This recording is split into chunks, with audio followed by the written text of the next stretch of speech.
Some people pick fights they can't finish under the blazing sun, in front of witnesses who will never forget what they saw. And some mistakes are so big, so loud, that they leave a mark long after the echoes fade. The sun poured over the city streets, painting every building, every face, and every detail with merciless clarity.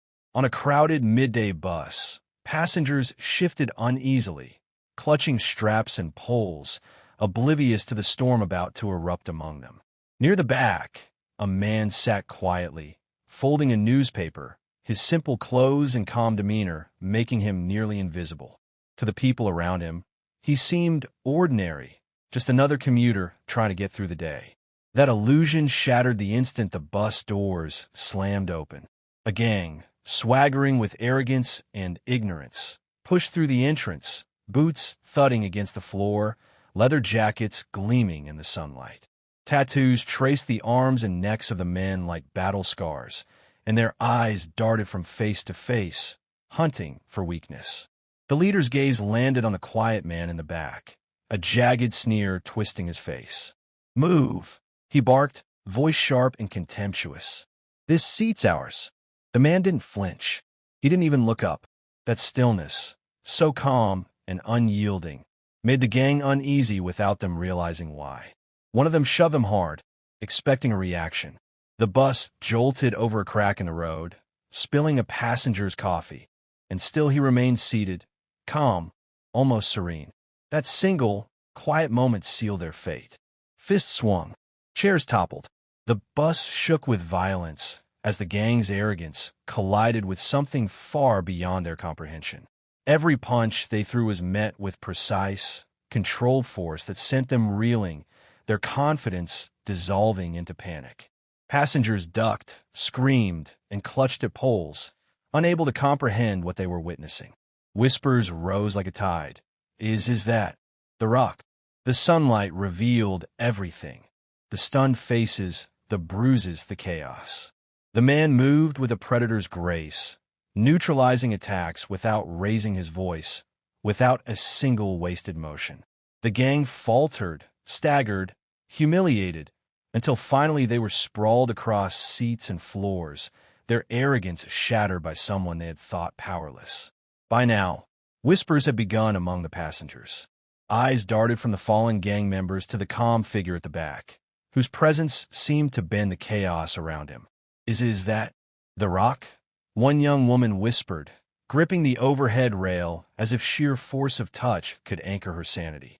The sunlight streaming through the windows caught on beads of sweat and terrified expressions, turning the bus into a theater of disbelief. Every muscle in the man's body was taut, ready, controlled, and yet nothing about his stance screamed aggression, only inevitability. The gang, once brimming with bluster and arrogance, now staggered, struggling to maintain their composure. Panic flickered in their eyes, fear gnawed at their confidence, and slowly, painfully, their bravado dissolved like sand through fingers. The leader, his voice sharp and trembling with frustration, barked orders to regroup, to strike again, but the cohesion was gone.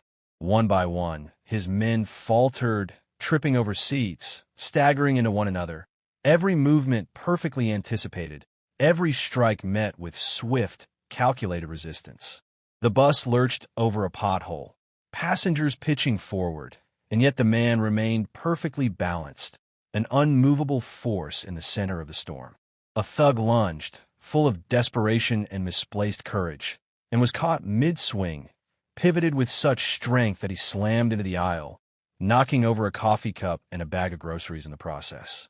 Gasps and murmurs rippled through the crowd. Nobody dared intervene, and no one could tear their eyes away. Another member of the gang, attempting to recover some shred of dignity, charged from the side, but a single, fluid step and a controlled push sent him skidding across the floor, hitting the pole with a clang that echoed through the bus.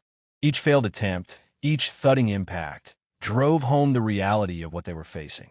These were not ordinary hands, not ordinary strength, not ordinary reflexes. The sunlight reflected off the man's calm expression, illuminating the truth for every passenger. They were in the presence of a living legend. The gang's fear became almost tangible, radiating outward, infecting even the boldest of their number. The bus screeched as it approached the next stop, tires squealing against the asphalt. The gang scrambled, desperate for escape, but the man didn't give them the satisfaction of a chase. He didn't need to. His calm dominance, the sheer inevitability in his movements, told them everything. They had lost before the first punch was thrown, and their humiliation was complete. Passengers clutched poles, shoulders pressed together, hearts hammering, as the man rose fully to his height, silent, unshakable, every inch a commanding presence. The gang, bruised, battered, and humiliated, desperately tried to regroup. Their eyes darted from one another to the man in the back, searching for some sign of weakness, some opening they could exploit, but there was none. Every attempt to regain control ended in chaos.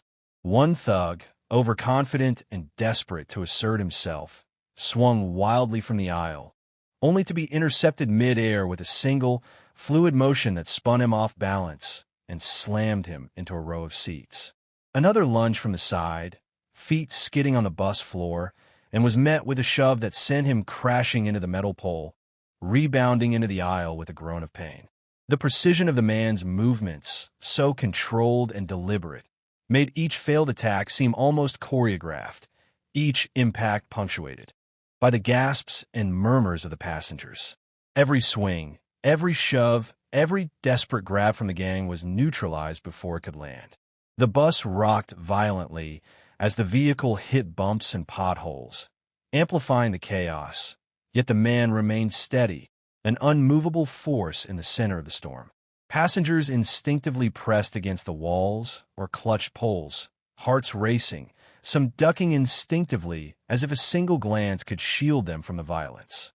The sunlight, streaming through the windows, glinted off sweat, bruises, and terrified eyes, exposing every detail in harsh clarity. No one could deny what they were witnessing. Sheer, overwhelming power contained within a calm, unshakable figure. The leader's shouts grew more frantic, more desperate. "Get up! Fight back!" His voice cracked with a mixture of rage and fear. But his men were scattered, stumbling, caught in the wake of their own arrogance. One tried to flank the man from behind, swinging with wild determination, but was met with an effortless pivot that sent him skidding into the side panel of the bus. Another attempted a coordinated attack, rushing from the aisle and the seat row simultaneously, only to be countered with a single sweeping motion that knocked both off their feet, leaving them sprawled and groaning. Through it all, the man's eyes remained calm, scanning the scene, gauging threats, and moving with absolute precision. There was no fury in his actions, only inevitability, like a mountain that could not be moved, a storm that could not be avoided. The passengers could barely breathe, some frozen in awe, others clinging to straps as if sheer grip could protect them. Whispers began again, growing louder with each passing second. It has to be him, Dwayne Johnson."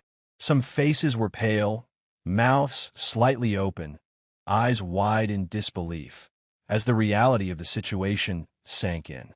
The gang's movements became increasingly erratic, driven by a mix of anger, desperation, and sheer disbelief. They had assumed dominance the moment they stepped onto the bus, convinced that a few aggressive shoves and threats would intimidate the quiet man at the back. But with every attempt, their confidence eroded, replaced by growing panic. One of the younger members tried to circle around, hoping to catch the man off guard, but his steps were too fast, too clumsy. The man anticipated him, pivoting with controlled precision that sent the attacker stumbling into the aisle, barely managing to catch himself on a metal pole. Another thug, teeth gritted and face flushed with frustration, swung a backpack like a weapon, trying to hit the man with whatever he could. The swing met empty air. The man had stepped aside so smoothly it looked almost effortless, and the momentum of the attacker carried him into the row of seats, causing a small cascade of papers and bags to tumble around him. Passengers gasped and shrank back, pressed against poles and walls, watching as the man calmly returned to his original seat, almost serene, like none of it had affected him. The leader tried to rally his men, shouting sharp, biting orders, but his words fell flat. The gang was scattered, disoriented, and growingly fearful, while the man remained the eye of the storm, unflinching, composed, and terrifyingly precise. A lone passenger, pressed against the wall and holding a coffee cup that trembled in her hands, whispered under her breath, He's unstoppable." The words were almost lost in the chaos, but they perfectly captured the collective disbelief. Every attack the gang attempted seemed preordained to fail. One thug swung his fists wildly, trying to punch from the aisle, only to be countered with a single, firm push that sent him sprawling into the row of seats like a rag doll. Another lunged from behind, hoping to trap the man, only to collide with air and momentum, his own force, redirected back against him. The precision, the calm, and the sheer physical authority radiating from a man created a terrifying spectacle, the likes of which the bus had never seen.